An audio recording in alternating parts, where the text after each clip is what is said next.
شہر کے بازار میں رفیق کی کپڑے کی دکان تھی۔ رفیق ایک نیک اور ایماندار تاجر تھا۔ وہ صبح فجر کی نماز پڑھ کر ذکر و اذکار وغیرہ سے فارغ ہو کر دکان کھولتا اور جیسے ہی ظہر کی اذان ہوتی وہ دکان بند کر کے مسجد چلا جاتا۔ اللہ رب العزت نے بھی اس کے کاروبار میں برکت دی تھی۔ رفیق کا شمار مالدار لوگوں میں ہوتا تھا۔ رفیق کے پاس ایک تھیلی تھی جس میں اس نے 1000 دینار رکھے ہوئے تھے۔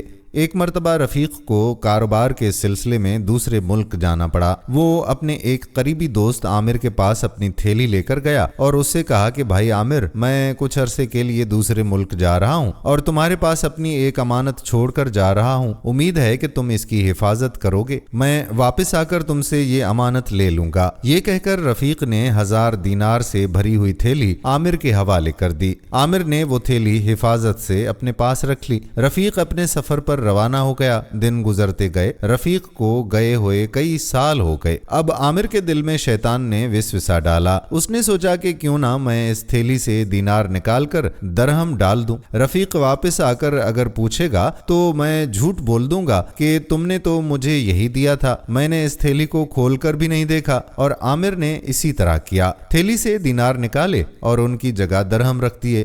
دینار سونے کے سکے ہوا کرتے تھے اور درہم چاندی کے سکے۔ کچھ عرصے کے بعد رفیق واپس آ گیا۔ وہ عامر کے گھر گیا۔ عامر اس سے بہت اچھے طریقے سے ملا اور سکوں سے بھری تھیلی رفیق کے حوالے کر دی۔ رفیق نے گھر آ کر تھیلی کھولی تو یہ دیکھ کر حیران رہ گیا کہ تھیلی بجائے دینار کے درہم سے بھری ہوئی ہے۔ اب تو رفیق بہت پریشان ہوا۔ وہ بھاگتا ہوا عامر کے پاس گیا اور اسے ساری بات بتائی۔ عامر بہت غصہ ہوا اور کہا کہ ایک تو میں نے تم پر احسان کیا اور تمہارے مال کی حفاظت کی، اور اب تم مجھ پر ہی چوری کا الزام لگاتے ہو۔